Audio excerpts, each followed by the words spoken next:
Welcome to 3 Count Commentaries. This is your host, MagMongoSlade. So today's question was brought to us by This is Pro Wrestling at TIPW Show. He asked, what's the biggest problem with pro wrestling today? Pick one or explain below. Now, this was several days ago. And as of the screenshot, Twitter was at 42%. Poor storytelling was at 39%. Bad matches was at 3%. And no characters was at 16%. So I pushed this question onto my audience, my subscribers, and to the various people who look at or listen to what I do. And we got 150 votes. Thank you guys for participating. The same question, what's the biggest problem with pro wrestling today? And we got a completely different response. No characters, 18%. Bad matches, 1%. Poor storytelling, 63%. And Twitter, 18%. Now, if you're even a little bit familiar with this channel, you know what my answer is going to be. Stories. Storytelling is essential to pro wrestling. Now, yes, characters are part of that. You know, lack of characters typically mean people are not going to really be interested in the story. You got to have characters. You got to have good guys and bad guys. You got to have freaks and angels. You got to have demons and devils. You got to have a little of everything for everybody. And then you have to mash them together. And you have to mash them together in ways that people find emotionally compelling or interesting. It's pretty clear. Even if you have a great character, you still need to have conflict. You still need to have emotional investment. And you still need to have something that makes people want to watch the next week. I'll give you 3 examples. Current example is Roman Reigns. Roman Reigns is a fantastic character. The tribal chief, phenomenal. But the tribal chief alone can't really draw any money. You have to put him in conflicts where other people feel like a threat and other people can bring out some emotional investment.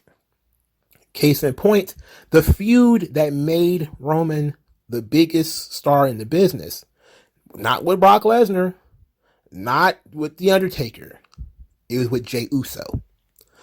Tremendous emotional investment between Roman Reigns and Jey Uso. We got to watch the depth that Roman Reigns was able to show for a guy that we were being told was basically his brother. They grew up together. And the amount of manipulations and the amount of violence and all the stuff that Roman was doing was making it absolutely compelling TV. People wanted to see this guy. Now, the more they had Roman and the Usos tied up in this situation where you weren't quite sure, whether they were really going to be on the same page or whether they were going to tear each other apart, and then Jimmy gets involved and you were like, oh, that was diminished after Roman sort of tamed the Usos. Then it just became, Roman versus various baby faces. Kevin Owens, Brock Lesnar, Drew McIntyre, Big E, whatever. And it lost something. Now, Roman is still very over, still one of the most over guys in the world. He did a really great job with him and John Cena, but the story wasn't there. They probably could have drawn more money if they had told a proper story between Roman Reigns and John Cena, rather than just saying, hey, you know what? If we put Roman Reigns and John Cena in a match together, people will come to see it. Like, yeah, sure. That will absolutely happen. But if you'd have told a story, a long form story between Roman and John Cena, you would have drawn more over a longer period of time. That was a mistake. They got the match in the ring, so, you can't say too much about that. But they missed out on an opportunity to tell a longer form story. You had 2 great characters. The eternal babyface in John Cena versus his counterpart, who was looking like he was going to be an eternal babyface, but then started to sort of sink in Roman Reigns. He had the what we call the fall, in storytelling purposes. He gave in to his darker desires. So Roman Reigns is one great example. Another great example is The Rock, right? And I'm not talking about The Rock from 1998, 1999, 2000. I'm talking about The Rock from, 2011? The Rock shows back up. The Rock has a tag team match with John Cena against The Miz and R-Truth. And I see it almost immediately. The buy rate for that Survivor Series was low. It was, people weren't interested in it. Nobody really cared. It didn't really move business one way or the other. And they blamed R-Truth and The Miz. I'm like, no, blame yourselves. Blame yourselves. The storyline was between The Rock and John Cena. People wanted to see The Rock fight John Cena. They didn't want to see them as partners. You have a great character in The Rock. Have a great character in John Cena. People want to see them in conflict with each other, not in partnership with each other. So yes, it flopped. Of course it flopped. There's no conflict. I don't want to watch The Rock wrestle The Miz. I don't want to watch The Rock wrestle R-Truth. I may even like R-Truth and The Miz. I still don't want to see them wrestle. The conflict was between The Rock and John Cena. Why did we go away from that, even temporarily? You also look at The Rock and CM Punk. They didn't exactly tear up everything either in terms of TV ratings and buy rates and all that kind of stuff. No matter how much they pushed CM Punk, they did not see him on that level, as that same level of character as The Rock. So nobody really bought into the conflict between the two of them, because nobody believed that CM Punk was going to win anyway. Maybe he should have won the first match. Who knows? Give you another example. Stone Cold Steve Austin. Stone Cold Steve Austin. He gets over in 1996, winning the King of the Ring. He becomes one of the biggest stars in the history of the business. That's not true. He didn't even make the SummerSlam card, which was the next pay-per-view after King of the Ring. At least I don't believe there was a July pay-per-view. Maybe there was a July pay-per-view. And he still didn't make SummerSlam. He was on the pre-show. Steve Austin, despite the fact that there was people holding up signs, Austin 316, despite the fact that, now people are interested in him, they didn't really use him until he came in conflict with Bret the Hitman Hart. So now you got two great characters. You got the Old West Sheriff, the Hitman, all about law and order. And you got the old outlaw, Stone Cold Steve Austin, who's coming in and he's disrespectful. He's using foul language. He's trying to forcefully turn the WWF into something that it should never be. It's always supposed to be family-friendly entertainment. Bret the Hitman Hart is in the ring with the belt and he's wearing a Santa Claus hat. That'll never be Stone Cold Steve Austin. When you see those two characters standing against each other at Survivor Series, and then you watch that year-long storyline that they ended up telling, that, to be quite honest, I feel like they could have done more with if Bret had stayed. Or was allowed to stay, to be more correct. There was something that was fixed in Steve Austin when the Hitman came in. Steve Austin was an out-of-control rebel, saying and doing whatever he liked, and the crowd enjoyed it. But there was always something missing.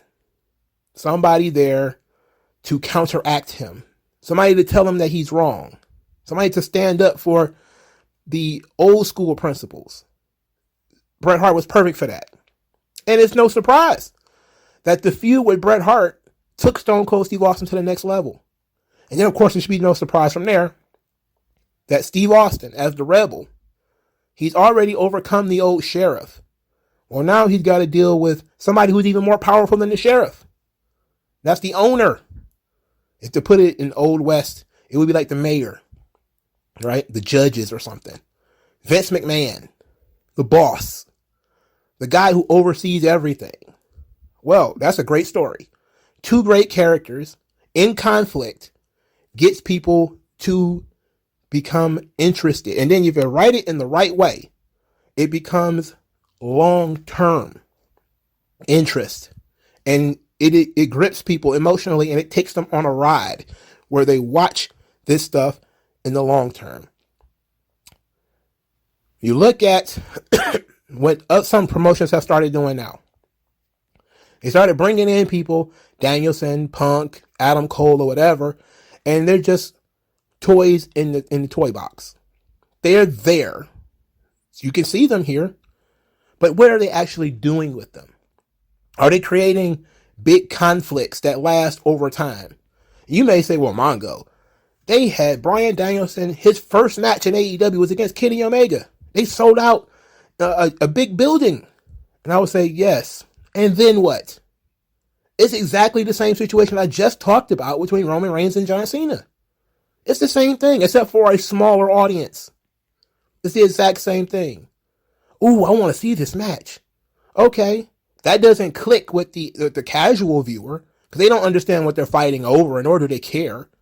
Even if they do get it, they don't care, which is a big part of this that's missing, is getting people to actually care. Not to just say, I wonder who's going to win, but to say, this guy needs to win because of X. Do you really give a shit if Bryan Danielson is considered the best technical wrestler in the world? No. That's not exactly going to frost your waffles. Who cares? But if the story involves potentially losing something, or watching the gradual fall of somebody, like the Stone Cold Steve Austin did with Bret Hart, that story, there was no high stakes, but what you watched was the gradual decline, the wearing away at the veneer of Bret the Hitman Hart. What he was when that story started, he was somebody completely different near the end. And that is what gets people invested. That's what gets people involved. That's what people want to see. If Bret Hart had stayed the same throughout that entire story, it probably wouldn't have worked out that well. But as you started to see Bret Hart start to fall a little bit, start to get a little bit more frustrated, and by mid-97, he's a heel. That flipped him. Steve Austin that was it. He still considered himself to be the moral character of WWE. It's not him that changed. It's you that changed. You, the audience, you changed. You started celebrating the bad guys. That's what gets people emotionally involved. That's when people started to pay attention. Like, oh shit, okay, I get it. I like this. That is what's missing in pro wrestling. Now, Eric Bischoff, of course, created this system. He called the Sarsa System. It says, let's take a look at it. It's story, anticipation, reality, surprise, and action. The 5 necessary components to a great wrestling story. We don't see people really getting involved with this too much. But I thank everybody for participating. Let's go into some of the comments. Let's see what we have to say. Soupy ETV. Difficult question, but considering I've watched all main forms of wrestling, WWE, AEW, Impact, and New Japan, I'm going to have to bite the bullet and say poor storytelling. I agree with you. New Japan, it's very hard to tell the stories because language barrier, for starters. Secondly, New Japan is so immersed in the king of sports concept that the story part is, you have to sit down and watch a 20-minute match between two guys you don't care about in order to really understand the story. Nobody's going to do that. And that's why New Japan has such a problem getting over in the United States. Let's see. This guy is named Wrestling is Fantastic.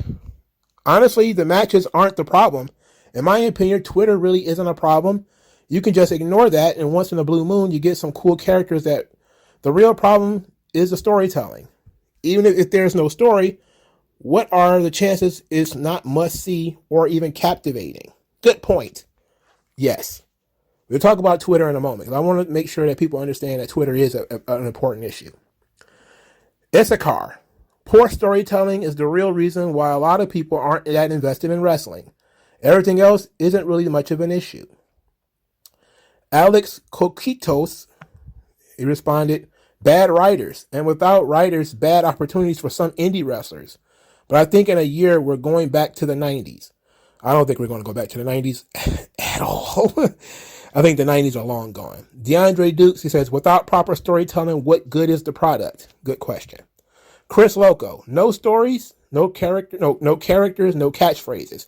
Even if you tune in and watch a great match first time ever, it's hard to say they'll watch again because no one looks extremely distinguishable. You can't connect or easily say that guy is mad because he did this to him. Most storylines now are, I think I'm a better wrestler than you. And so what? We need edgy but well thought out storylines. Correct. Now, no characters and no catchphrases. That's something that is a problem too, because wrestling became popular off of catchphrases and characters. Pretty much every time in wrestling there has been, Hulk Hogan's "What you gonna do?" and the Ultimate Warrior shaking the ropes and doing all kind of crazy stuff, and the Macho Man, of course, "Ooh yeah," and the laughter of Ted DiBiase. There's these iconic things about each wrestler. And guys don't even think about that anymore. Guys don't think about how to best punctuate their promo, because I'm the best there is, the best there was, and the best there ever will be. Rest in peace. They don't really think about that anymore. You don't see a lot of that anymore. That's character stuff. That stuff is missing. So when Roman comes out, he's like, acknowledge me. Okay. Got great character. Got a catchphrase. Now we need an angle. We need a story. Okay? That's constantly missing in the Roman Reigns presentation, is for him to be in an emotionally invested story. I agree with Chris Loco. Peyton Yannock, Twitter, man. Some of these fans shouldn't have a voice. But I'll tell you this. It's not really the fans. I'll give you an example. Last couple of weeks ago, there was a wrestler by the name of Max the Impaler. And Max the Impaler, I was talking about her. I said, you know what? I pitched this idea. I don't know. I probably pitched this idea 2 or 3 times already. Well, I say they should put the AEW World title on Toni Storm. She's a pretty girl. It's easy to get sympathy on her. You have a menagerie of freaks and weirdos and mean girls just beat the tar out of her pretty much every week. You got Abaddon, who, wants to be a zombie. You got Max the Impaler, who is like some barbarian chick from the bottom of a volcano. You got large persons like Nyla Rose. You got dastardly heels like Britt Baker. You got athletic freaks like Jade Cargill. You got a lot of different contenders that you could have for a girl like Toni Storm that people would get behind her. And then I saw on Twitter, Max the Impaler, I don't follow wrestlers, but I happen to see this on my timeline. And Max the Impaler uses they, them pronouns. And I was like, oh, God, what the fuck are you doing? Like, your character is a monster that doesn't really understand human language and doesn't talk. Yet you are progressive enough to utilize they, them pronouns? What? And I looked at it, I just said, you know what? Twitter is a problem. And I would expand it to social media in general. Social media is a problem. Because look at some of the guys who've gotten canceled over the last 4 or 5 years. Mostly due to stuff that they said on social media that people wouldn't even know without Twitter or whatever. Recently, they tried to get at Nikita Lyons because she posted on Instagram a song that they didn't agree with. Okay? She has political opinions they don't agree with. Same thing with Karrion Kross. All the horrible shit low-key has done. I'm talking absolutely abused people in the ring. All kind of horrible shit. It wasn't until he got on Twitter and tweeted that people actually stopped booking low-key and stopped liking him. Austin Aries. No matter how many terrible things Austin Aries did, in person, behind scenes, or whatever, what dried up his bookings was what he tweeted out during the pandemic. People stopped wanting to give him money. So, yes, Twitter is a problem. Absolutely, Twitter is a problem. Wrestlers are, killing themselves. They're killing their own gimmicks on Twitter. And too many people try to play both sides of the fence. They try to tweet in character sometimes and then tweet out of character other times. It makes no sense. It just makes no sense. WG Field, poor storytelling and no characters. Wrestling fans put too much emphasis on the wrestling. Agreed. Samsara, scripted promos. But hopefully that'll be a thing of the past with Triple H running stuff. I don't think so. I think they're just going to, loosen it up a little bit. I think they're still going to script promos. I think that's something that the network wants. I think the network wants to know what you're going to say. At least that's how it, from the shoot interviews that I've heard, that's how it began. That Dick Ebersol and NBC wanted to know what was going to be said on the show. So they would start scripting promos. They didn't script them to the degree they script them now, but they used to script promos. Now you even hear Jim Cornette, you get the bullet points. It's like, yeah, bullet points. It's a script. I mean, all scripts are bullet points. Even when you are in a movie or something like that and you get a script, you're not going to say it directly. You're going to put it in your own voice. Every actor does that. One Kijun. Storytelling. What kind of storytelling? This ain't the 80s. Ain't no Mega Powers tag team split up over Randy's maniac jealousy or Elizabeth and later on the big wedding payoff of the fairy tale wedding that hit mainstream attention. Brought more viewers in. So what kind of storylines, when they need something to bring in greater viewers, fans better know what they're asking for? Well, here's the thing. How many people have legitimately tried to recreate the Randy Orton Elizabeth storyline? Now what ends up happening in modern day is another social media problem. Like when Rusev and Lana, they was trying to do this big breakup storyline for Rusev and Lana, and then they posted some shit on social media to show they were pregnant. They were pregnant. Like they were married already, and TMZ picked it up and killed the entire angle. That kind of stuff happens. So I agree. Social media makes it difficult for you to do stuff like that. So yeah, I can say, that something like that is hard to do. But there's other angles that you could try and do better, than what they're doing right now. Crypto. Poor storytelling today has gone worse. No company isn't having back-to-back storylines. That's what makes it more interesting. Ronald Jackson, poor storytelling, that is the key. Gorilla Whale, all of the above. Matches is not the issue. I can tell you that the matches have never been better. Technically speaking, these are some of the best wrestlers to ever get in the ring. They're athletic. They can do everything under the sun physically. But how many of them have personalities? How many of them are colorful? That children want to play with their action figures, want to play with them in video games. How much of that is actually occurring? Very, very little. Very little. And that's part of it. That's part of the problem. That's a no character problem. Roger Hera goes off the board in a very interesting way. It's nerdy. And you know what? That's a good fucking point. But nerd culture is more acceptable today than it was in the past. I think we've done this. I think we talked about this before. Disco Inferno says that wrestling has become something for nerds, not for sports fans. There would be something. I think Wrestling Soup has also talked about this.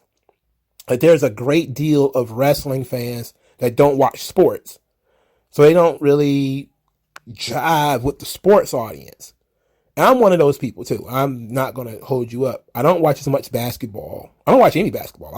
I honestly, I may say I don't watch as much football as I used to. I watch a little bit of boxing and a little bit of UFC, but I don't really watch a lot of sports, and there was a time when wrestling fans were sports fans. They watched football, they watched basketball, they watched UFC, they watched boxing. And to a degree, they still do. Pro Wrestling Insider, PW Insider, The Torch, Post Wrestling, Wrestling Observer, they all have UFC and MMA sort of news tidbits that will float through. They don't follow box scores for sports. That's like ESPN stuff. But something that's kind of like pro wrestling, they will dabble in that.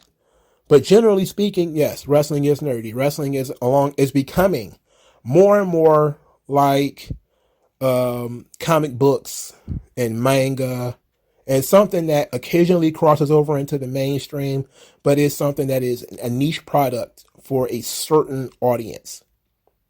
And those audiences tend to be hardcore nerds. That is an absolute fact.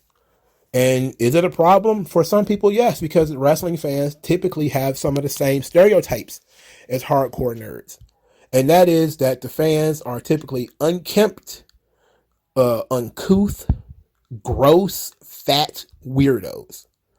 And as long as that's sort of the stereotype of wrestling fans, it won't change that much. And when you look at, the audience of, let's say, I hate to put it this, I don't want to disrespect people too much. Look at the GCW audience and look at the AEW audience. A lot of it are fat, middle-aged, pot-bellied, Cheeto-fingered, unkempt beards, weirdos. And it's, and they're crying and yay for people who have no character, people who have no personality. They're oohing and ahhing over the athleticism, but there's no emotional investment in the whole thing. It's nothing that would capture a casual audience. We even see in those spheres a rejection of the casual audience. Guys, who are saying, why should we care about the casual audience anyway? And it's like, you don't get it. You're incredibly childish if you think that this business can go forward without, catching the attention of at least some people who are enamored with what they're watching more than just flips and shit like that. They want to be able to connect with something. Characters, stories, those things matter. And sometimes you'll get people who are very more interested in characters than storytelling. I used to tell a story about my ex-girlfriend who she was a character person. You show her New Day or Santino Marella, she'll watch it. She don't care what they're doing. Because there was not going to be any emotional investment into what they're doing. They're doing comedy 90% of the time. But she thought the comedy was funny. She thought the characters were colorful. She wanted a cobra arm sleeve. She wanted a unicorn horn. Because to her, it was funny. It was fun. And that's enough for some people. For some people, R-Truth and the 24/7 gang and all that kind of stuff, it's enough. That's fun. That's what I want to see. I just want to have fun. I don't really want to get emotionally involved in wrestling. I just want to see colorful characters doing silly stuff. And for her, that's what it was. How many people like her exist? I don't know. So I can't tell you. But I can tell you that there's at least some people out there that exist for which colorful characters is enough. And, I don't think that's going to be the key to long-term success. Long-term success is all about stories. It's all about characters. Thank you guys for participating. Like, share, subscribe. I'll talk to you guys later, man. Peace.